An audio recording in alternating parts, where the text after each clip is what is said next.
kita lihat memang, ketika saham itu dapat terjadi ARA atau ARB, berarti Mhm. sentimennya memang lagi positif sekali ya, di mana, Mhm. masyarakat melihat itu sesuatu hal yang menarik sehingga banyak yang membeli dan biasanya saham-saham ini, terjadi di market capital yang kecil, jadi saham-saham lapis Mmm. ketiga gitu ya. Jadi pergerakannya ketika ada uang yang nggak terlalu gede masuk ternyata udah ARA, terus, Mhm. ya bisa jadi ARB juga setelah itu.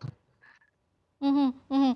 Tapi kan kadang kita lihat kayak misalnya lagi pasar penuh tekanan seperti ini ya, ternyata ada saham-saham yang justru ARA gitu, masuk jajaran top gainers, urutan pertama, urutan kedua, urutan ketiga. Artinya nggak selalu sesuai dengan sentimen pasar secara umum gitu ya, Mas Kris?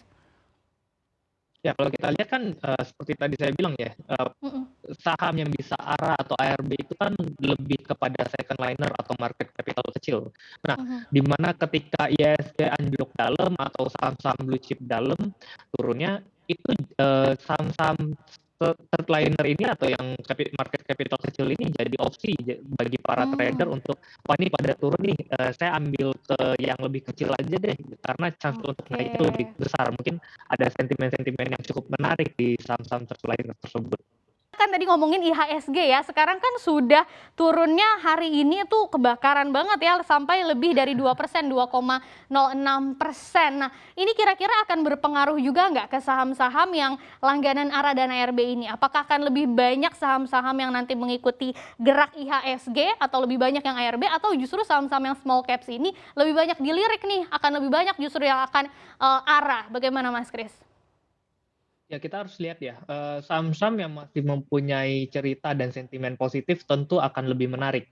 Dan kalau kita lihat dalam 3 hari belakangan ini atau Mhm. 2 hari belakangan ini banyak saham-saham yang cenderung ARB ya, yang udah Iya. naik cukup signifikan, terus banyak saham-sahamnya ARB. Tetapi ya tadi sempat disinggung juga ada seperti Real gitu ya, Mhm. itu masih cenderung naik. Kenapa ya? Karena memang, sentimennya masih cukup menarik, baru 2 hari, mengalami kenaikan ARA-nya dan hari ini hari Mhm. ketiga.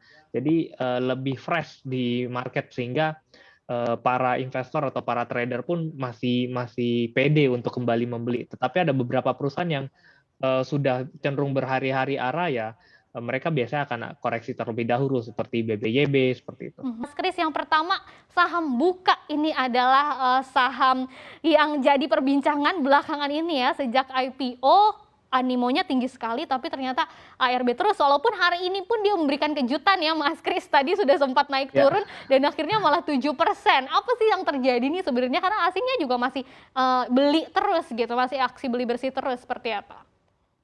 Sebenarnya pergerakan harga Buka merupakan harga normal ya, karena Mhm. ketika Buka mengalami IPO, Buka 2 hari, ARA ya. Hari Mhm. pertama naik 25%, hari kedua sempat ARA lalu sempat turun gitu ya. Jadi memang secara jangka pendek kenaikan harganya cenderung terlalu signifikan sehingga market, beberapa orang yang merasa, "Oh, kita sudah cukup profit nih," mereka melakukan aksi profit taking dan Mhm. Makanya mengalami ARB. Kenapa bisa ARB? Karena salah satu tadi, efek dari peraturan yang maksimum ARB di 7%. Kalau saya Oh, itu rasa nyambung ARB juga. dibuka jadi 20-an%, tentu kemungkinan besar ya tidak akan ARB terus-terusan gitu. Jadi mungkin Mmm. hanya 1 hari, hanya kembali lagi gitu. Jadi menurut saya Oke. Buka merupakan pergerakan harga yang normal sehingga hari ini pun, kalau kita lihat tadi sempat ARB dan udah kembali naik ya bahkan 7% Mhm. waktu closing. Karena Mhm. ya harganya sudah kembali ke harga IPO normal sehingga ya pergerakan harganya cenderung akan normal sekarang. Mas Kris, kalau ditanya bener nggak nih ARA, ARB di saham lapis 3 itu biasanya fenomena permainan bandar semata? Ya kalau kita lihat sebenarnya kembali lagi ya, biasanya justru yang membeli kan investor atau trader yang melihat sentimen positif. Dan sentimen itu baru baru ditangkap oleh para trader atau para investor, trader jangka pendek ini sebagai suatu kesempatan sehingga harga sahamnya pun bisa cenderung naik cukup signifikan dan Mhm. apakah, ini permainan bandar? Kalau kita bilang, menurut saya sih kalau untuk pergerakan harga semua diatur oleh bandar kayaknya tidak terlalu Mhm. make sense ya, karena memang, yang membeli atau yang mengikuti pembelian itu juga tergantung dari sentimen, tergantung Mhm. dari, pergerakan buy sell dari para investor itu sendiri. Sehingga ya memang kalau tidak ada sentimen cukup positif, ya Mhm. mungkin harga sahamnya tidak akan kemana mana. Cuma masalahnya sentimen ini tidak banyak ditemui oleh Iya. para investor atau para trader gitu. Mhm. Sehingga memang keterbatasan informasi ini yang cenderung, "Oh kok ini nggak ada informasi tapi harga sahamnya naik?" Ternyata pas udah naik baru keluar informasinya. Jadi, Iya. kembali sih kalau kita melihat research dan melihat, jangka prospek ke depan perusahaannya mungkin kita justru tahu, sebelum berita atau, informasi itu keluar. Terus ada 2 kasus nih, jadi yang pertama baru mau masuk, terus, sahamnya kebetulan lagi ARB nih, kita gimana cara mengetahui, oh itu sebetulnya udah waktu yang tepat nih untuk masuk karena harganya lagi murah, atau jangan-jangan besoknya masih ARB lagi, gimana Mas Kris?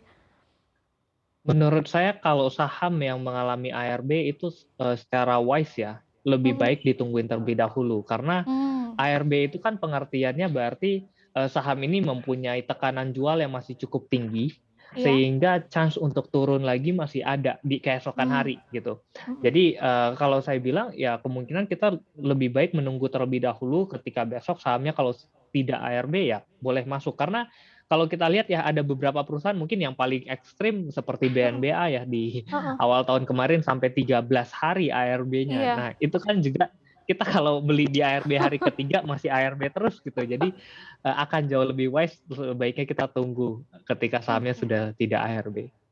Oke, jadi sambil dianalisis juga support resistance-nya sambil dipantau juga gitu kan, kira-kira besok masih ada kelanjutannya nggak nih ARB-nya? Jangan sampai kita menangkap pisau jatuh ya istilahnya. Kemudian kalau yang kasus Betul. yang kedua, ceritanya nih udah ada nih di saham ini, tapi ternyata lagi ARB kondisinya, semoga sih nggak sampai yang seperti BNBA ya, yang sampai 13 hari. Biasanya katanya cut loss nih Mas Kris, cuma sekarang dia lagi mau coba, mungkin udah nggak tahan lagi cut loss gitu ya, jadi mau dicoba ditunggu aja sampai naik. Ini tepat nggak sih strategi seperti ini? Sama sih, menurut saya ya akan lebih wise kalau kita keluar dulu ya, karena kita tidak Mhm. tahu, saham itu dapat turun seberapa dalam. Jadi, mungkin kayak contoh BNBA tadi ya, BNBA Mhm. kalau kita keluar mungkin dapat keluar di hari ketiga, hari keempat ARB ya, kita akan selamat di dalam 13 hari ARB dan mungkin kita Mhm. bisa membeli lagi ketika hari ke-13 atau hari ke-10 pun sebenarnya atau hari ke-7 pun kita jauh lebih hemat dibandingkan kalau kita hanya melihat sahamnya tuh cenderung ARB gitu. Jadi, Mhm.